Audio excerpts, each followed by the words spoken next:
It was fantastic. So I am excited and a little nervous, if I'm honest, to preach to you guys this morning because I am preaching to myself, and this topic is a little bit uncomfortable. So I hope you still like me after all this. Shake it off.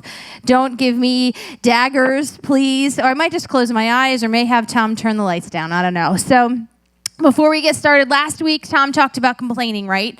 And how we all just complain. Maybe not all of us, but a lot of us complain a lot. You know, when somebody asks how your day's going, you're like, meh. Blah. Do you ever just notice when people complain, you're like, great. You know the people that complain the most, right? You're like, I'm going to steer clear of them, right? You don't ever want to just jump for joy around someone that complains all the time, right? And so before we get started this week, we're going to take a little quiz, pop quiz. Are you guys ready for your pop quiz? I hope you studied. I hope you're ready. Okay, everybody set? Do you guys remember taking pop quizzes? Did they ever just make you sick in the stomach? What is the reason for a pop quiz? Nothing. It makes you just want to throw up and you forget all the things that you've ever learned. So the pop quizzes are the worst. So let's get started for a pop quiz. All right, number 1. And they're true or false, or yes or no. So you guys really do have a 50% chance of getting it right. You should be okay.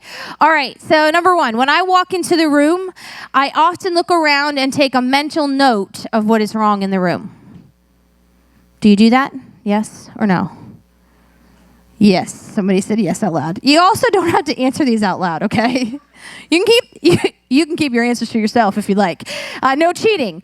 Number 2, I tend to point out what is wrong with a situation rather than on what is right about a situation. Also, I'm seeing many of you give daggers to the people that you are with. Don't look at them either. This is a quiz for you. Number 3, I often feel irritated when something isn't done my way. Guys, you don't have to answer out loud. Number 4, you find it hard to keep your opinion to yourself because your way is right. You jokers are killing yourself before it even begins. Oh, good. Yes, good. Probably good. Number 5, do you relate to this statement? I am just telling people the truth. I shouldn't have to candy coat it. It's the truth. Oh, some of you are like, ugh. Number 6, I often play devil's advocate. My favorite role is the devil's advocate. Number 7, do you often say, thanks for doing that, but this is how it should have been done. You did that wrong. Thanks for doing it, but that ain't right. That's not how it's supposed to be. Or the last one here. People have often classified me as a pessimist or negative, but I'm just a realist. Yes. Somebody in the front went, like, yes, like with all the oomph of all the things, right? All right, so how did you guys do? Did you pass? No. Did you get 100%? Anybody get 100%? Do not raise your hand if you got 100%. Don't raise it. Did you identify with any of them? Any of you identify with, anybody here identify with any of them? It's okay. Yes, some of them, yes, some of them. I want to talk to you today. I want to tell you a little story about myself. So when I was 11, I was the firstborn. My parents got married really, really young. I was the first kid out of all of my parents' friends. And so I was around adults all the time. And my mom got pregnant with me on their honeymoon. Dude, not cool. That'd have been terrible. Sorry, Mom. I just had to be here, I guess. Well, that's what they're for, but the actual having the pregnancy, not so much. So I was with my parents pretty much their entire marriage. And so I remember when growing up, my dad wanted boys. Good for him. He got 3 girls. He's a sucker anyway, so he deserved getting 3 girls.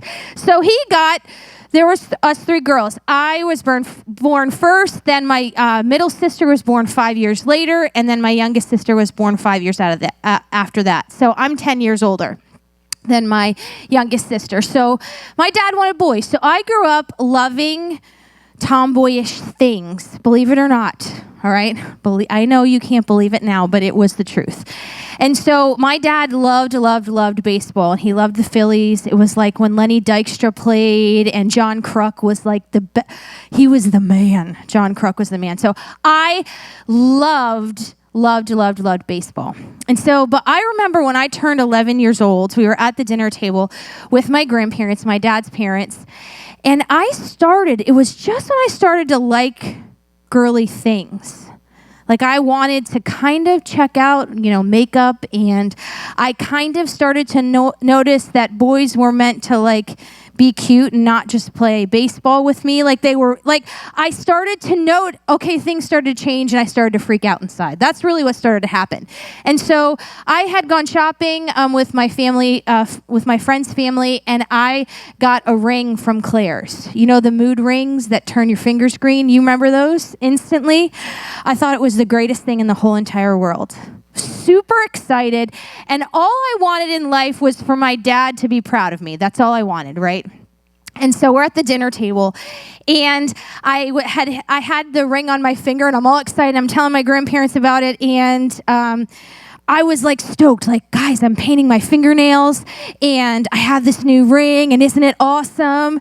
And my dad turns and looks at me, and he says, well, how are you going to wear a baseball glove if you have a ring on? How are you going to do any of the stuff that we like to do if you have a ring on? And so I remember in that moment, it's the first tangible memory I have that made me question who I was and who I was wanted to be. And it seems really small, but that was a turning point for me. So every time I wanted to do something girly, I felt bad about it. Every time I wanted to this lion mane of hair, it's tamed today, but I have very naturally curly hair. And so it was always wild, and I lived in the 80s and 90s, and let me just tell you two things about the 80s and 90s hair. It was big, and nobody knew what to do with their hair, especially with curly hair. I can't even begin to show you some of the pictures. You'd feel bad for me. You would feel bad for me if you saw some of the pictures. So I remember every time I began to kind of discover who I was, my dad would shoot it down, or there would be a backhanded statement, or there would be something that made me question who I was. And so growing up, my dad was really, really, really critical. And so today we're going to talk about criticizing and what it actually looks like and what it does to you, not just you, but what it does to the people in your life.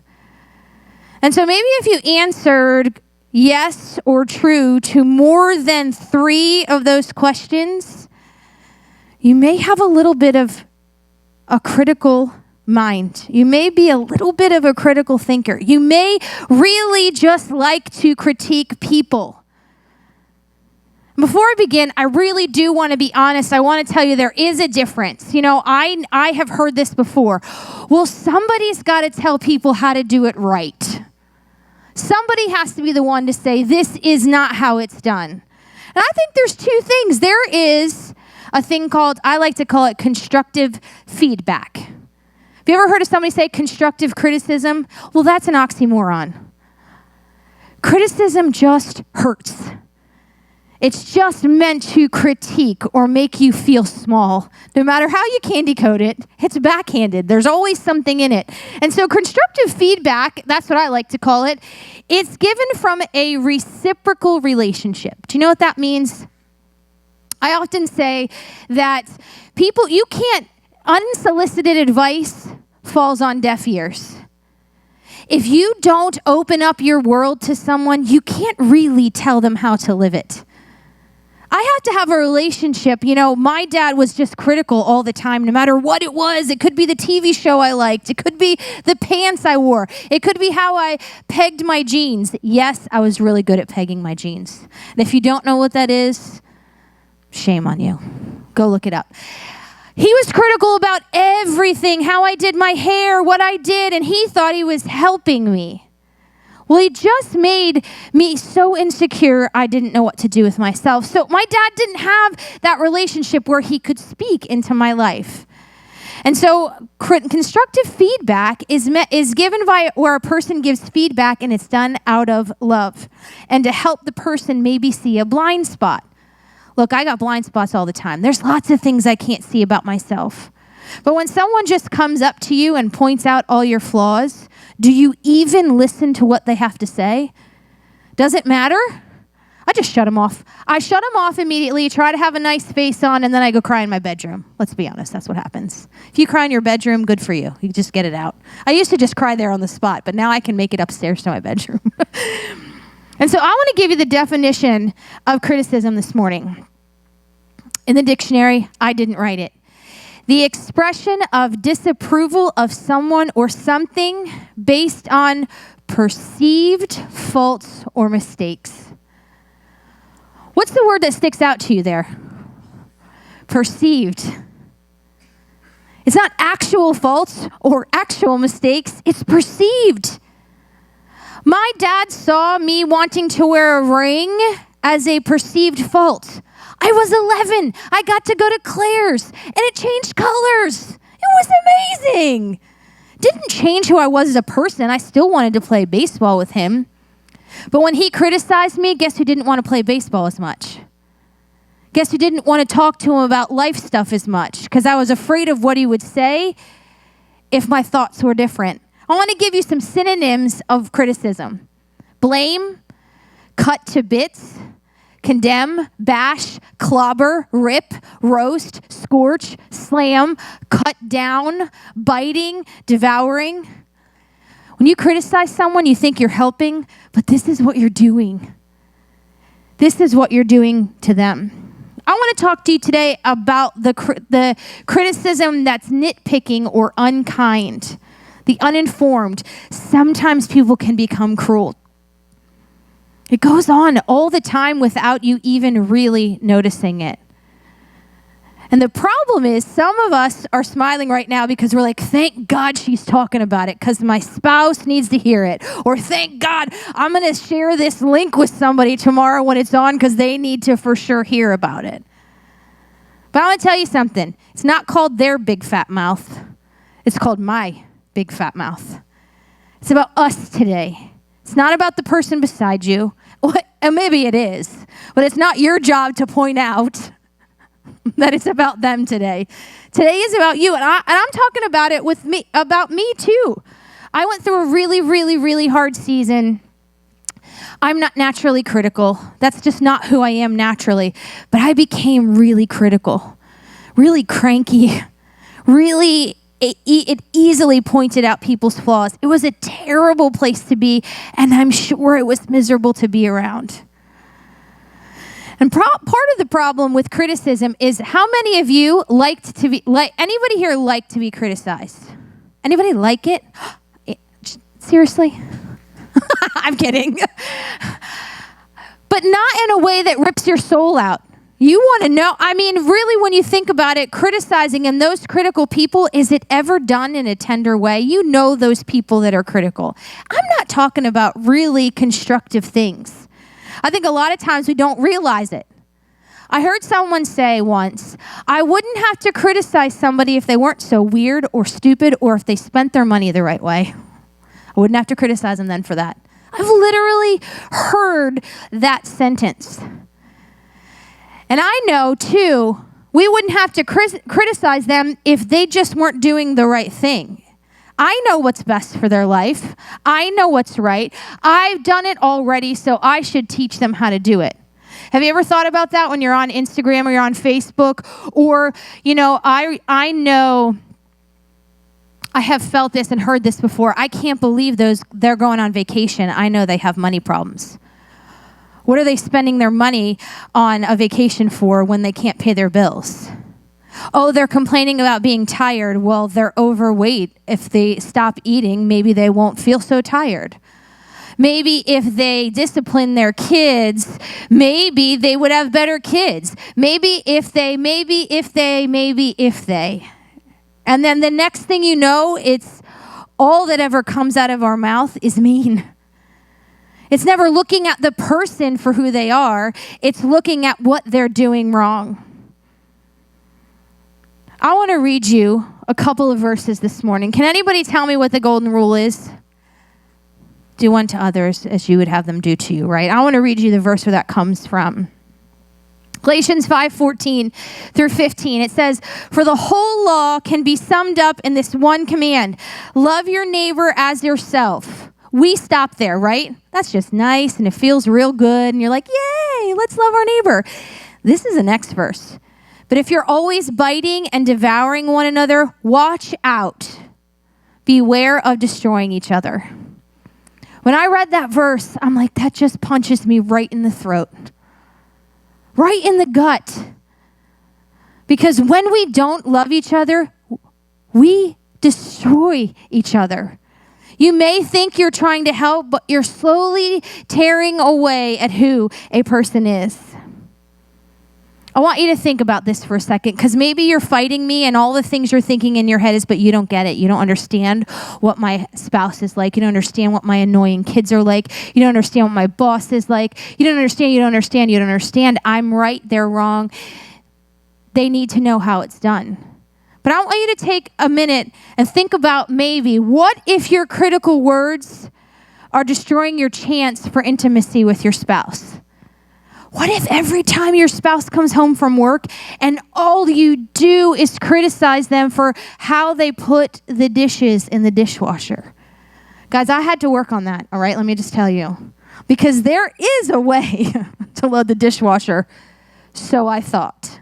Like, how can you put 6 bowls on the top and think it's done, okay? I am like a Jenga puzzle person. I could fit so much in a dishwasher you don't even know.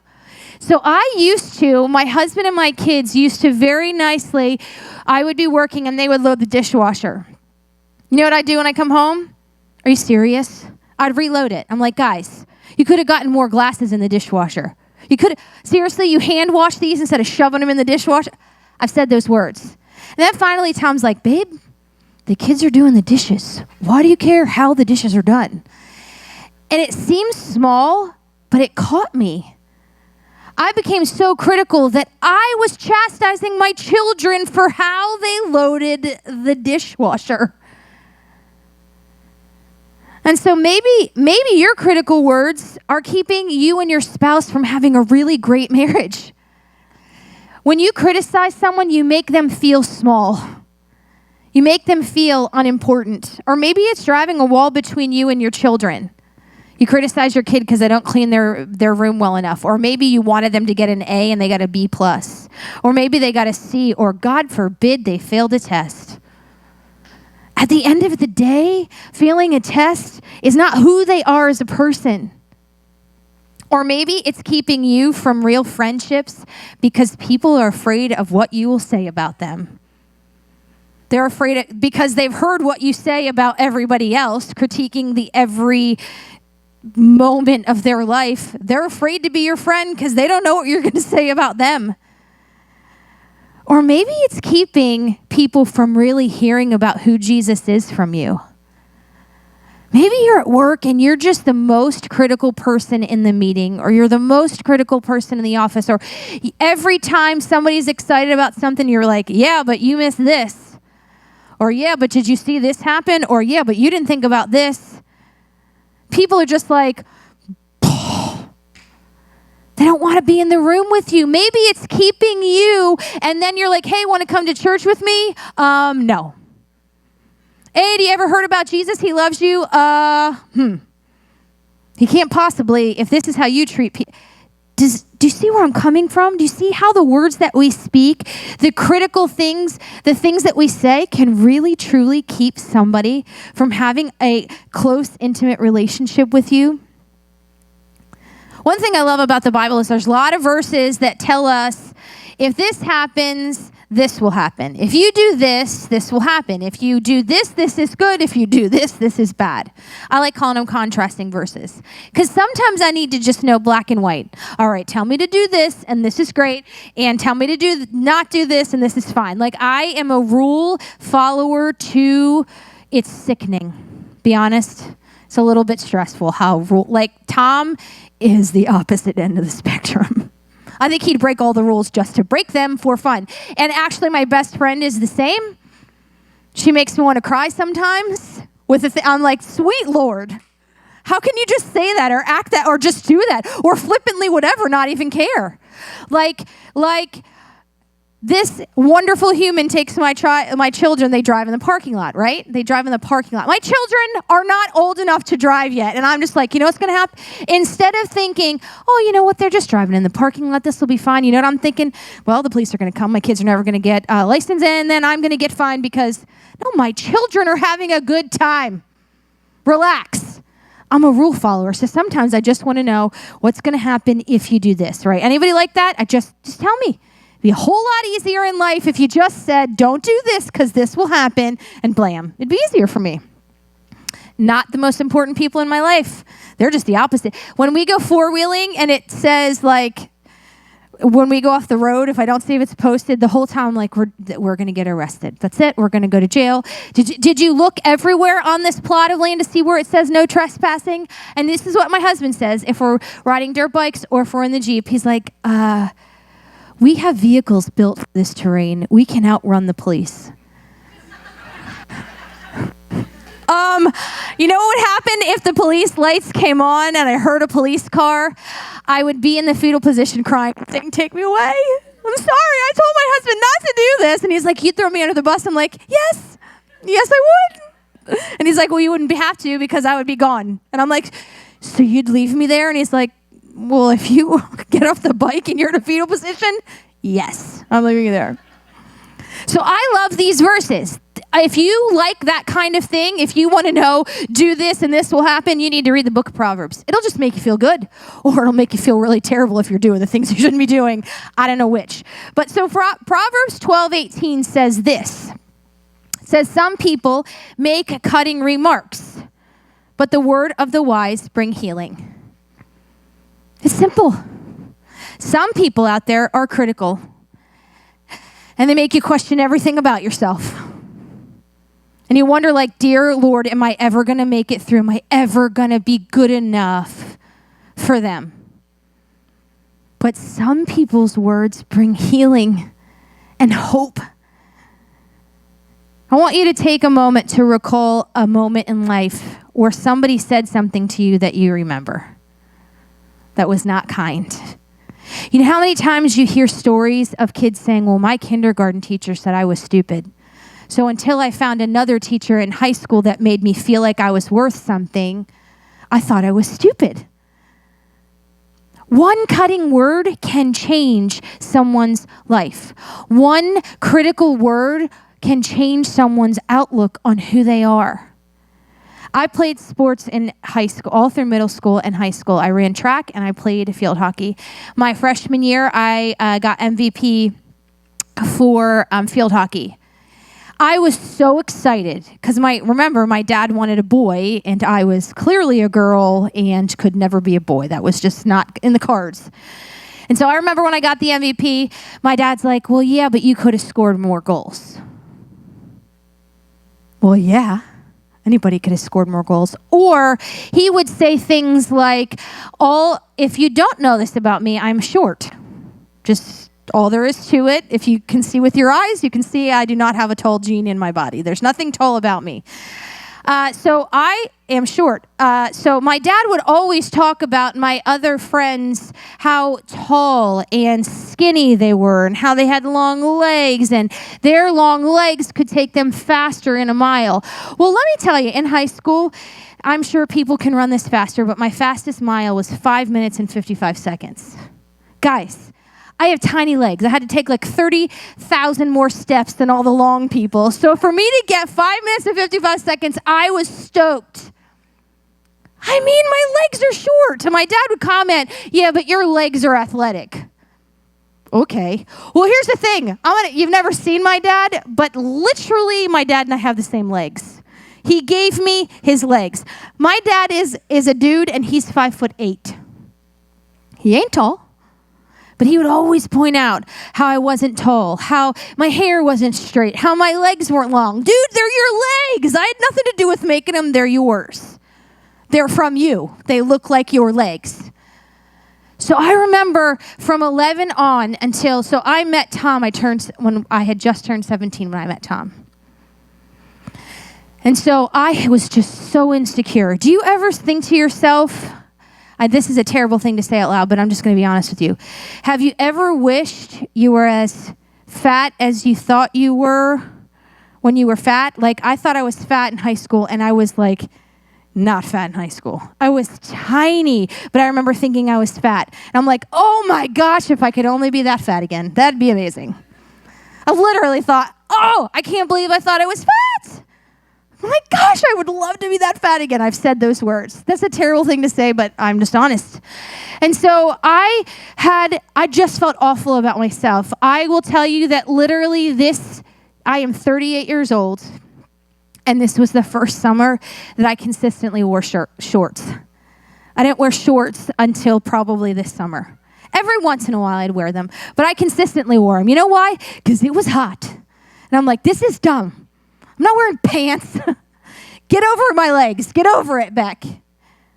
But my dad took so many years from me, and I let him take those years. I let the critical words he spoke into my life change how I saw myself. And so I met Tom when I was 17, okay? And he was nice. He was older than me. He was cute, and he liked me back. He was 20 and I was 17. I learned something when I met Tom. Not every man cuts you down at every moment. Tom changed my life.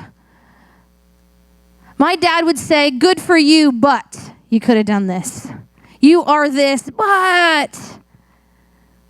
Do you ever find yourself saying that to your spouse or to your kids? Great job on that test, but you didn't clean your room. Great job on this, but you could have done this. They remember the but. They don't remember the stuff in the beginning. It's taken me, I met Tom at 17. It's taken me 21 years of his words. Tom changed my life. He tells me I'm beautiful when I was high school fat and after school children afterwards this. I'm going to call myself fat. He loves me at this. And after I had kids, 3 kids in 4 years, I have stretch marks up to my armpits. I am short. I had lots of belly. My children were huge kids. Noah was 10 pounds. Yeah. And all my kids, all of their heads were above the 100th percentile. Huge heads. My body, the worst. My husband loved me in that. It was never a but. Yeah, it'd be nice if you looked this way. It'd be nice if you looked like high school. Tom changed me. He gave me the ability to heal. So this morning I want to talk to you about 2 kinds of people in life. One is a fault finder. You know those people that no matter what, they're going to find out what's wrong. They're going to point out, yeah, but. My dad was a fault finder. You may have people in your life that are fault finders. If there's something to find that's wrong, they're going to beeline for it. They're going to point it out and they're going to put it on a neon sign. Right? Here's the thing about fault finders. You ain't wrong. Those things are flawed. But do you want your faults to be screamed from the rooftop? Do you want the second you walk into a room or into a situation just to be all of your faults pointed out? I think about some relationships and marriages that I know that we've counseled through, or even just relationships that I've watched growing up. I don't like how they snore. I don't like how they chew. I don't like how they cut their food. I don't like how they clean. I don't like how they do this. They could have a better job. Why don't they work out? Why don't they do this? Blah, blah, blah, blah, blah, blah, blah, blah, blah. All of the things. They're fault finders. You know those when you go into your office, you walk into the office and you're like, oh, great. Have you ever been really nervous to present something because you know that your boss is just going to be like, well, good for you, but this was terrible? It's the worst. Do you want to have any relationship with that person at all? Are you ever going to go in and share your confidences or your struggles with someone that just can't keep their mouth shut about what you're doing wrong? Those are fault finders. You know who else? Those are the accusers. You know who else was a fault finder and an accuser? The devil. The Pharisees. They were the people that didn't care about people's heart or their emotions or who they were as a person. The Pharisees would just be like, no, you did that wrong. It's over. Or the devil. I mean, his only job is to point out all your flaws and make you feel bad about it. If there's anybody you want to aspire to, it isn't him. We shouldn't wear a badge of honor that says, yes, I'm a fault finder. This is great. Want to know what's wrong with you? Come to me. Don't you just feel like that's an infomercial at like 3 o'clock in the morning? Some guy with those circle glasses, like, want to know your faults? For $29.99, I'll tell you. I feel like a lot of us are like that. And we feel like we're helping, but we're hurting. The way we do it doesn't change anything. If you come home and you immediately yell at your spouse about how they do something, guess who doesn't want to do anything for you anymore? Your spouse. You wonder why they don't want to do things, because you can't just be happy with how they do it. Tom's like, if you complain about how the kids do the dishes, they're not going to want to do the dishes. I want the dishes done, so now I can shut my mouth. Sometimes in my head, I'm like, ooh, let me move. Then I'm just walking away. So do you want to be a fault finder? Probably not. So if that doesn't sound good, why do we do it? Well, one, we're full of pride. We think we know what's best. Whether we like it or not. These are not easy things to say out loud. I'm glad it's dark in here because I can't see most of your faces. That feels nice to me. We just think we're right. When you're critical, you think your way is the best way. I think some of us criticize because we're also insecure. We don't feel good about who we are, so we have to point out somebody else's flaws to take away how we feel about ourselves. Or maybe you've been hurt by others' criticisms. I know that was part of me. I was criticized growing up. So it was kind of just something that I grew into. Or maybe it's because we don't understand. Often we criticize from a distance about things we know nothing about. This was me. Any of you have, when I had 3 children in 4 years, and before I had kids, I couldn't believe that parents put their kid on a leash. Have you ever seen those backpack leashes? You know, the monkeys with their monkeys or dog. I was like, I can't believe that those parents cannot get their kids under control. Hold your kid. Or I'd be like, I cannot believe that parent just gave that kid candy to shut them up in the grocery store. They must not discipline their kids. Oh, I had Noah. Then I had Noah, and God was like, joke's on you, lady. I had 3 kids in 4 years. Noah would run away constantly. You know what it's like to have a 4-year-old, a 3-year-old, and then a 1-year-old who just runs in the grocery store? I'm like, I'm never going grocery shopping again. Never again. So Noah got a leash. And then I just felt shamed. I'm like, I am that mother. One time Noah projectile vomited on all of the soup cans in yep. And this poor kid, he must have been like 4, I don't know, how old are you at a grocery store? 15, 16, you're allowed to get a job? He was at the end of the aisle, and I was like, yep, I'm walking. I'm just still going. The poor kid was like, I cannot believe you're going to just let me clean this up, lady. I'm like, I have to do it. I'm shamed right now. My kid throws up all over the soup cans. To this day, I'm like, I don't use canned soup because I just think about that moment. You don't understand everything. Whether you think you know it all or not, you don't. And sometimes it's okay to tell people how to do things. Yesterday, we were rolling up carpet and cutting carpet with like those knives. You know what I'm talking? What are they called? Those utility knife. I like calling it X-Acto knife. I know that's not what it is, but I'm calling it an X-Acto knife. I know that's not what it is, but that's what I'm calling it. So I am rolling up the carpets, right? And I'm like, Trav, how do I do this? In that moment, I needed Travis to tell me how to do it because I would have probably cut my leg off So I am trying to cut this carpet, right? I'm going like this. And I'm like, this seems way hard. I mean, when you did it, Trav, you just went zip and it was easy. And I'm like, I know I'm not a wuss. I know that I can cut this carpet. So he comes over and he goes, you need a new blade. This one's dull. I'm like, oh, so I got a new blade and I cut it like butter. It was amazing. I also got to throw carpet out the window. That was real exciting too. Rolled up the carpet. Trav was kind to me. There's times that I don't know anything about cutting carpet and rolling it up. There's times where you need somebody to tell you something, right? You need somebody to help you. I needed Trav's help. But if Trav would have come in and be like, hey, idiot, you don't use the X-Acto knife. If Trav would have called it X-Acto knife, that's not true. Trav would never call it an X-Acto knife. If he came in and made me feel small, guess who doesn't want to roll carpet or help him? Me. But he was kind to me. He knew I didn't know what I was doing. He knew these T-Rex arms was going to have a real hard time throwing that carpet out the window. Right, Trav? I know you enjoyed watching me struggle bus trying to push that carpet out the window. And Trav's like, don't throw it on the people below. I'm like, Trav, I can't see out the window. I have no idea if I'm throwing it on somebody. No idea. So I just yelled, hey, I'm throwing carpet now. Carpet's coming down. If you want to throw carpet, come next Saturday. It's amazing.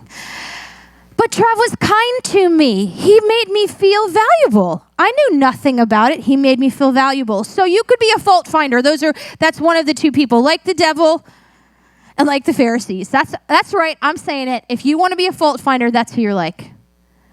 Or you could be a hope healer.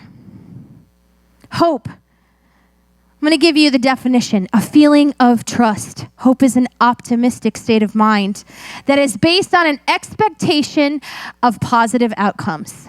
A synonym for hope: believe, cherish, commend, expect, desire, trust, rely on. To cherish a desire with anticipation. Don't you want to be that? Don't you want to bring hope to the people in your life? Romans 15:13 says, may the God of hope fill you with all joy and peace and as you trust in him, so that you may overflow with hope by the power of the Holy Spirit. I want to bring healing and hope to people. At the end of the day, I would much rather bring healing to my children and be kind to them and bring hope than tell them how to load a dishwasher properly. When I get to the end of my life, I don't want my kids to be saying, yeah, mom told me how I did everything wrong, but now I'm better for it. No, I want my kids to say, my mom loved me. She brought hope into my life. She made me feel like I could do anything. My critical dad made me feel like I could do nothing. When you criticize someone to death, they feel like they can do nothing. Is that how you want to leave your legacy? That you made the people in your life feel like they can't do anything right? I decided that I can't afford to be critical.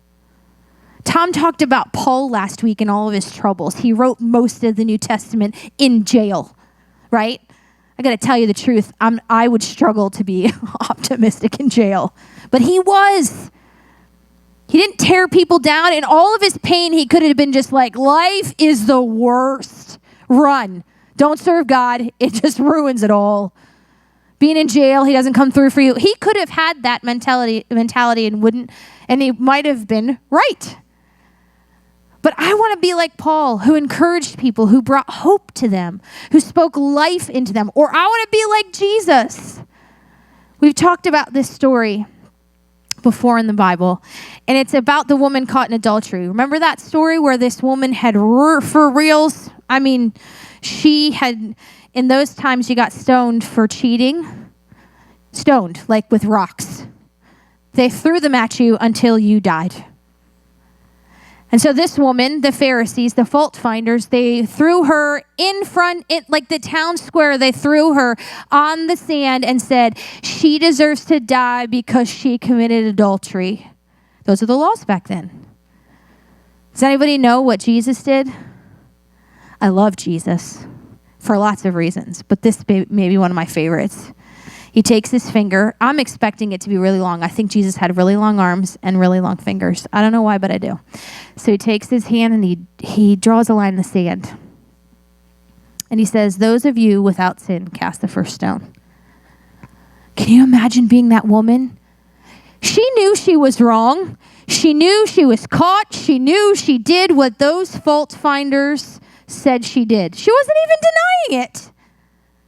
Can you imagine that moment, what it must have felt like when she thought she was going to die in front of everybody that she ever knew? And Jesus is like, hey, I got you, girl. I think he said that too, right in that voice. I got you, girl. That's what he said with his long fingers. Looked at her and thought like that. You know what happened that day? Every one of those fault finders, he started writing things in the sand. I think he just wrote down all the things they did. Like, oh yeah, you did. Pretend like you don't know what you did. I'm going to write it and everyone's going to see it. Slowly they walked away and nobody was left. It says, who found fault in you? She looked up, nobody was there. And you know what Jesus did? He gave her hope in that moment that she wasn't going to die. And then what did he do? Sometimes we forget. He said, go and sin no more. So many of us think there has to be a all or nothing. Giving hope to somebody is not lying to them. It's not rainbows and butterflies and all the unicorns and all the things.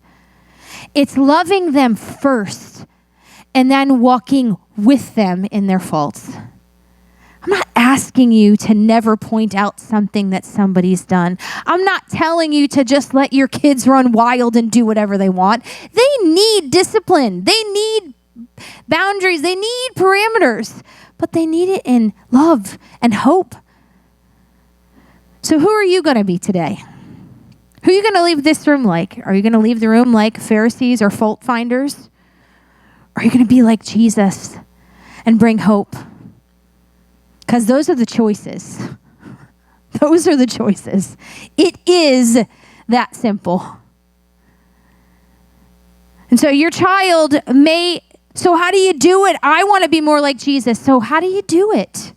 Well, yeah, your kid may not be the most tidy, but maybe they're compassionate and thoughtful. Focus on that. Or your spouse may not do things exactly how you want them to, but they're working really hard. They love you. They've come a long way. I just want for the people that I love and for my church family to bring hope to people rather than pain.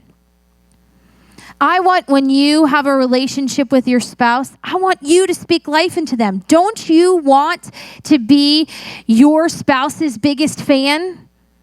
Not the one that points out everything's wrong? Don't you want your kids when they leave to say, my gosh, my parents believed in me. My parents thought I could do anything I wanted. I love Hadley. If you guys don't know Hadley Yingling, she's a rock star. The kid's 4. She's amazing. I want Hadley to think she can be an astronaut and fly to the moon on her own without a rocket. I think she probably could right now. Really, if Hadley ran for president right now, Mom would vote for her. We don't have great choices this time, so I might vote for the chair if the chair ran. My point is this.